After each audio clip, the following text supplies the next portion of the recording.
बिस्मिल्लाहिर्रहमानिर्रहीम। लाड़काना से मैं हूं अब्दुल फताह ढो और आप देख रहे हैं A4 न्यूज़ 786। लाड़काना में जमाली तंजीम पाकिस्तान ज़िला लाड़काना के जानिब से कुछ रोज़ कबल दादू में मुबीना तौर पर पुलिस के हाथों कत्ल किए गए समाजी रहनुमा नादर अली जमाली के खून के साथ इंसाफ न करने के खिलाफ लाड़काना प्रेस क्लब के सामने एहतजाजी मुजाहरा किया गया। इस मौका पर एहतजाजी मुजाहरा में शरीक अफराद का कहना था कि जैसा कि नादर जमाली को एक बकरी के इल्ज़ाम में शहीद कर दिया गया है, उसके लिए हमने एहतजाज किया है जमाली तंजीम तहरीक लाड़काना से, और हम सारे उसकी पुरज़ोर मज़म्मत करते हैं। और एक बकरी की क्या हैसियत है, उसके इल्ज़ाम में जो है ना एक नहायत शरीफ बंदे को जो है ना उठा के उन्होंने कत्ल कर दिया गया है।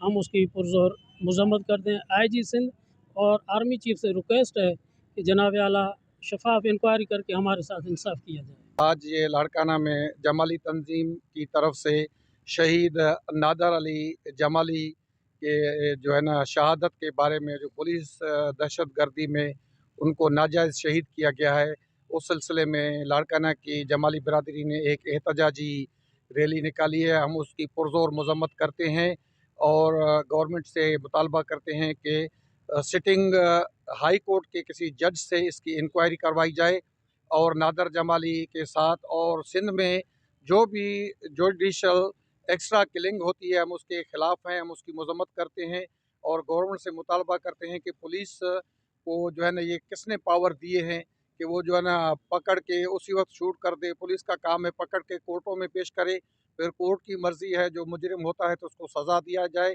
हम नादर जमाली की इस शहादत की पुरज़ोर मज़म्मत करते हैं और गवर्नमेंट से मुतालबा करते हैं कि SSP दादू और उसमें जो भी मुलविस एहलकार हैं उनको फिलफोर मुअत्तल किया जाए और इनकी जुडिशल एक्स्ट्रा किलिंग हुई है उसके बारे में जो है हाई कोर्ट के जज से इसका जो है ना नोटिफिकेशन किया जाए, वो इसकी इंक्वायरी करे। और 18 तारीख को जो दादू में जमाली बिरादरी ने एहतजाजी कॉल दी है तो इंशाअल्लाह ताला लाड़काना की तमाम जमाली बिरादरी और सिविल सोसाइटी और जो भी हैं उसमें भरपूर शिरकत करेंगे। पुरअमन इंशाअल्लाह ताला बहुत बड़ा धरना दिया जाएगा, हम उसमें जमाली बिरादरी के साथ हैं। जैसे कि आज जमाली बिरादरी ने आज जो रैली निकाली है वो शहीद नादर जमाली के साथ जो जुल्म हुआ है उस जुल्म के खिलाफ आज सियासी समाजी और जमाली बिरादरी आज प्रेस क्लब में एहतजाज कर रहे हैं।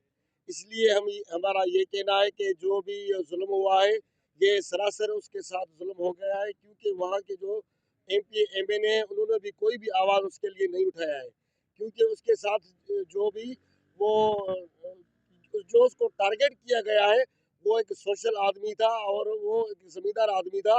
उसके साथ जो उन्होंने ये बकरी का जो इल्ज़ाम लगाया है ये तो सरासर झूठ है, क्योंकि जो भी बंदा जिसको भी मारना होता है या पकड़ना होता है तो यही इल्ज़ाम हर एक पे लगाते हैं। हम इसके खिलाफ हैं और हम एहतजाज करते रहेंगे जब तक उसको वो हक नहीं मिलेगा और उसको इंसाफ नहीं मिलेगा। ये हमारा यही कहना है कि उसके साथ जो जुल्म हुआ है उसकी जुडिशल इंक्वायरी की जाए। जमाली का जो मर्डर हुआ है ये पुलिस दहशतगर्दी है। फील्ड मार्शल जनाब आसिफ मुनीर साहब से, आसिफ जरदारी साहब से, वज़ीर आज़म से और वज़ीर आला सिंध से डिमांड करते हैं कि पुलिस जितने भी ये मर्डर किए हैं, जितने भी हाफ फ्राई फुल फ्राई हुए हैं, कभी शिकारपुर में SP ने 9 लोगों को शहीद कर दिया, कभी दादू में लोगों को कत्ल किया, कभी खैरपुर में लोगों को हाफ फ्राई किया, ये सारे केसेस SSP और मुतलका ऑफिसरों पे दाखिल किए जाएं, इंसाफ किया जाए। इस तरह तो हमारा मुआशरा तबाह हो जाएगा। यहाँ धाड़ेल भी सिंधी में चइबो त उहे भी मारनि था ऐं पुलिस वारा भी मारनि था, ॿिन्ही जो कमु साॻियो लॻो पियो आहे। अॼु मूंखे इंतिहाई जेको आहे ॾुख सां चवणो थो पवे त सिंध अंदरि जेके एक्स्ट्रा किलिंग जा जेके वाक़िया थियनि था ऐं हर बिरादरी वारा तक़रीबन इन्हनि जे लाइ रड़ियूं कंदा रहिया आहिनि। अॼु जॾहिं जमाली बिरादरी वारनि इहा कॉल कई लाड़काणे में त मां काफ़ी ॾींहंनि खां इन इशूज़ ते ॾिसां पियो। दादू में जेको वॾो सान्यो थियो आहे नादर जमाली वारो उहो हले थो पियो ऐं उहो पाकिस्तान जे लाइ वॾो हिकिड़ो चैलेंजेबल मसइलो आहे, जंहिंजे लाइ जज साहबनि खे DIG खे IG खे सभिनीनि खे गुज़ारिश आहे, रिक्वेस्ट आहे त इन खे अहिड़ी एक्स्ट्रा किलिंग्स खे ख़तमु कराए वञनि जेके मामूली तकरार। असुलु इन जे बिहाइंड द कर्टेन इन जे पोयों हूंदो सियासी इशू जेको बकरी जे केस में खणी उनखे जेको आहे पुलिस ऐं उनखे टारगेट किलिंग करे हाफ फ्राई या फुल फ्राई वारो जेको सिंध में रवाजु पियल आहे उनजे पोयों हूंदो सियासी चकर आहे। ऐं हू शरीफ़ माण्हू आहे ऐं बिरादरी जो चङो आहे दादू जो। उन करे जमाली बिरादरी सरापा अॼु एतिजाज आहे ऐं हिन सरापा एतिजाज सॼी बिरादरी सिंध जी बलोचिस्तान जी जमाली बिरादरी खे ॿुधो वञे, उन्हनि जे सॾ खे सम्झो वञे ऐं जज खां हाई कोर्ट जे खां हिन जी प्योरली जेका आहे शफ़ाफ़ जेका आहे इंक्वायरी कराई वञे। कुझु ॾींहं पहिरियां जेको आहे त दादू में पंहिंजो हिकिड़ो बेगुनाह आहे पुरअमन शहरी ऐं कारोबारी माण्हू ज़मींदार तबिके सां वाबस्ता जेको हुयो नादर जमाली, ऐं हू असीं सोशल मीडिया ते हींअर जेको बि ॾिसूं था उनजो त तमामु हिकिड़ी बहितरीनु हुनजी सोशल एक्टिविटी हुई। उन माण्हूअ खे जेको आहे त पुलिस पंहिंजो बकरी चोरीअ जे इल्ज़ाम हेठि पंहिंजो उन्हनि क़तल करे छॾियो आहे। ही रोज़ जा जेको आहे त अहिड़ा वाक़िया पंहिंजो मामूल बणियल आहिनि। हर आए ॾींहुं जेको आहे त सिंध जो को न को गभरू नौजवान जेको आहे त क़तल कयो पियो वञे। हिन वाक़े जी जेतिरी मज़मत कजे उहा घटि आहे। असीं इन पंहिंजो नादर जमाली जे क़तल में SSP दादू ऐं हद जे SHOs ऐं मुकमल पुलिस अमले खे असीं इन्वॉल्व सम्झूं था। ही या त का सियासी मुदाख़लत आहे या त पसंदी ऐं नापसंदी जी जॾहिं ॻाल्हि थी अची वञे न, त कुझु ॾींहं तव्हां पहिरियां हिते ॾिठो हूंदो त कलोड़ा बिरादरी जो नौजवान बि पुलिस जेको आहे उहो ईअं ई पंहिंजो क़तल करे छॾियो। त उन मसइले ते बि इहो 2-3 ॾींहं पंहिंजो हिकिड़ो सोशल मीडिया ज़रिए माण्हुनि जो इहा जेको आहे स्ट्रगल हली, उन खां पोइ वरी कमु माठारजी वियो। हिन वक़्त ताईं मुकमल जेके उन जा क़ातिल आहिनि उहे गिरफ़्तार न आहिनि थी सघिया। तंहिंजे करे असीं मुतालबो कयूं था त तव्हां केतिरा असांजा गभरू नौजवान जेको आहे त ईअं रोज़ जे बुनियाद ते क़तल कंदा रहंदव।